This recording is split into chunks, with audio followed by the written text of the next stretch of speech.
안녕하십니까. 내외방송 뉴스를 시작하겠습니다.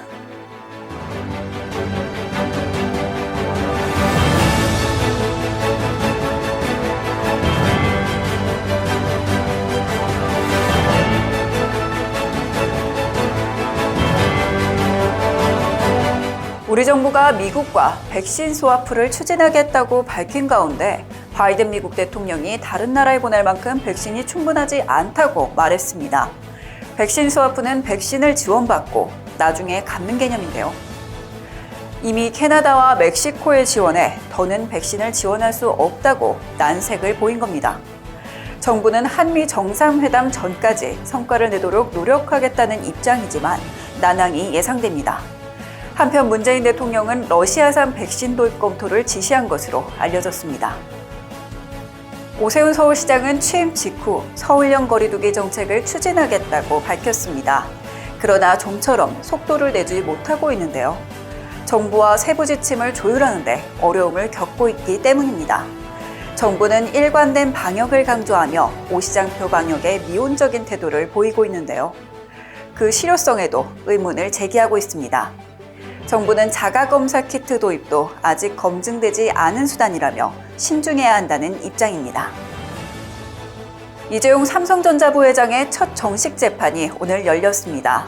이 부회장은 경영권 승계를 위해 계열사를 불법 합병했다는 의혹을 받고 있는데요. 의혹을 부정하며 재판을 통해 결백을 증명하겠다는 입장입니다. 당초 지난달 25일 첫 재판을 열 예정이었지만 이 회장이 맹장염 수술을 받으며 연기됐습니다. 이 부회장은 지난 1월 징역 2년 6개월을 확정받고 수감된 상태로 만기 출소는 내년 7월입니다. 북한 김일성 주석의 회고록이 국내에 출간돼 논란이 되고 있습니다. 도서출판 민족사랑방은 지난 1일 김일성을 저자로 한 세기와 더불어 항일 회고록 세트를 출간했는데요. 김일성의 항일 무장투쟁사를 담은 내용으로 평양 조선노동당 출판사에서 대외 선전용으로 발간됐습니다.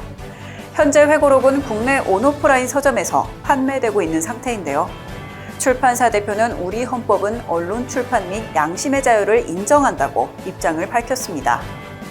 그러나 책이 이적 표현물에 해당해 국가안보법 위반일 수 있다는 의견이 나오고 있습니다.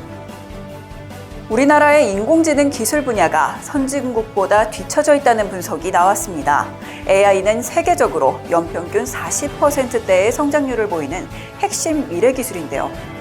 우리나라의 연구개발 수는 중국의 10분의 1 수준인 것으로 파악됐습니다. 연구자 수도 미국의 3% 수준이었는데요.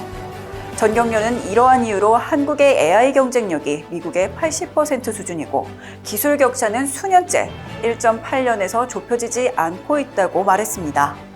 업계는 핵심 인력을 위한 제도 개선이 필요하다고 지적했습니다. 벌써 날이 더워지고 있습니다. 마스크를 쓰기가 점점 힘이 들어지는데요. 일부 국가에서는 마스크를 벗고 있다고 하니 부럽지 않을 수가 없습니다.